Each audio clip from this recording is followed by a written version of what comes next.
கிச்சிபாளையம் பகுதியில் வருகின்ற 1ஆம் தேதி தருமபுரியில் நடைபெறும் மேகதாது அணை கட்ட துடிக்கும் கர்நாடக அரசு தமிழகத்திற்கு காவிரி நீர் திறக்க மறுக்கும் கர்நாடக அரசை கண்டித்து நடைபெறும் ஆர்ப்பாட்டத்தில் சேலம் மாவட்டத்தின் சார்பில் 500 பேர் பங்கேற்க தேமுதிக செயல்வீரர் கூட்டத்தில் தீர்மானம். தேசிய முற்போக்கு திராவிட கழகத்தின் பொதுச் செயலாளர் எம்எல்ஏ பிரேமலதா விஜயகாந்த் அவர்களின் அறிவுறுத்தலின்படி தமிழகம் முழுவதும் தேமுதிக நிர்வாகிகள் கூட்டம் நடத்தி வருகின்றனர். அதன் ஒரு பகுதியாக சேலம் மாநகர் மாவட்டம் சார்பில் தேமுதிக மாநகர் மாவட்ட செயல் வீரர்கள் கூட்டம் கிச்சிபாளையம் பகுதியில் உள்ள தனியார் திருமண மண்டபத்தில் நடைபெற்றது. கிச்சிபாளையம் பகுதி கழக செயலாளர் எம்பி விஜய் வரவேற்புரை நிகழ்த்தினார். பொதுக்குழு உறுப்பினர் எஸ். நாராயணன், ராஜா மற்றும் ஆரோக்கியசாமி ஆகியோர் முன்னிலை வகித்தனர். சேலம் மாநகர மாவட்ட செயலாளர் ராதாகிருஷ்ணன் மற்றும் கழக கொள்கை பரப்பு செயலாளர் அழகாபுரம் மோகன்ராஜ் ஆகியோர் சிறப்பு அழைப்பாளராக கலந்து கொண்டனர். கூட்டத்தில் மாநகர மாவட்ட செயலாளர் ராதாகிருஷ்ணன் பேசுகையில், வருகின்ற ஆகஸ்ட் 25ஆம் தேதி தேமுதிக நிறுவன தலைவர் மறைந்த பத்மபூஷன் கேப்டன் விஜயகாந்த் அவர்களின் பிறந்த நாளை சிறப்பாக கொண்டாடுவது எனவும், விருதாச்சலம் சட்டமன்ற தேர்தலில் வெற்றி பெற்ற கழக பொதுச் செயலாளர் பிரேமலதா விஜயகாந்த் அவர்களுக்கு வாழ்த்துக்கள் தெரிவித்தனர்.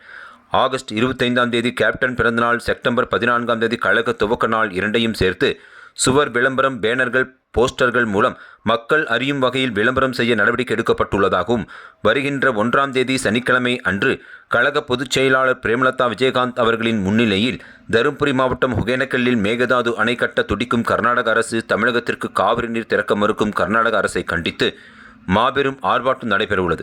அதில் மாவட்டத்தின் சார்பில் 500 நபர்கள் பங்கு கொள்ள தீர்மானிக்கப்பட்டது என்றும், மாநகராட்சியில் குடிநீர் விநியோகத்தை தனியாருக்கு டெண்டர் கொடுத்துள்ளது.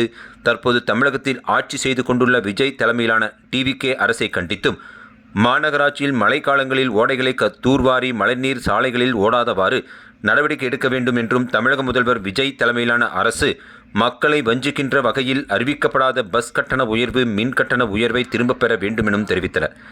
தொடர்ந்து சிறப்பு அழைப்பாளராக கலந்து கொண்ட அழகாபுரம் மோகன்ராஜ் பேசும்போது, தமிழகத்தில் தற்போது நடைபெற்று வரும் ஆட்சி மிகவும் மோசமாக உள்ளதாகவும், தேமுதிக தொண்டர்கள் கேப்டனின் உண்மையான தொண்டர்கள் பதவிக்காகவும் பணத்திற்காகவும் இல்லாமல் கேப்டனுக்கு கடைசி வரை இருக்கக்கூடிய உண்மையான தொண்டனாக மக்கள் இருக்கின்றனர். மக்களின் சேவையை செய்வதற்காக தேமுதிக தொண்டர்கள் உள்ளதாகவும், தேர்தல்களில் வெற்றி தோல்வி என்பது சகஜம், அதை பொருட்படுத்தாமல் மக்களின் சேவையை செய்து கொண்டிருக்க வேண்டும் என்றும், வருகின்ற உள்ளாட்சி தேர்தலில் போட்டியிடும் கட்சி நிர்வாகிகள் தொண்டர்கள் வெற்றி பெற்று மக்களுக்கான சேவையை செய்ய வேண்டும் எனவும் தெரிவித்தார். கூட்டத்தின் முடிவில் கழக கொள்கை பயிர்ப்பு செயலாளர் அழகாபுரம் மோகன்ராஜ் பிறந்தநாளை முன்னிட்டு நிர்வாகிகள் கேக் வெட்டி அழகாபுரம் மோகன்ராஜ் அவர்களுக்கு சால்வை அணிவித்து வாழ்த்துக்களை தெரிவித்தனர். இந்த நிகழ்ச்சியில் பகுதி செயலாளர்கள் சூரமங்கலம் காத்தவராயன், அஸ்தம்பட்டி ராஜா, அம்மாப்பேட்டை செல்வகுமார், செவ்வாய்ப்பேட்டை தக்காளி ஆறுமுகம், குகை சேகர், கொண்டலாம்பட்டி செந்தில்குமார், சேலம் ஒன்றியம் அப்பாவு, ஓமலூர் தெற்கு ஒன்றிய செயலாளர் செல்வநேசன், கண்ணங்குறிச்சி கார்த்திவேல், சேலம் மாநகர கேப்டன் மன்ற செயலாளர் பன்னீர்செல்வம், மகளிர் அணி பிரபாவதி, ஜெயலட்சுமி, தொழிற்சங்கம் வடிவேல், பழக்கடை செல்வம், முஸ்தபா, சத்யமூர்த்தி, ராஜசேகர், இஸ்மாயில் உள்ளிட்ட நிர்வாகிகள், தொண்டர்கள் என ஏராளமானோர் கலந்து கொண்டனர்.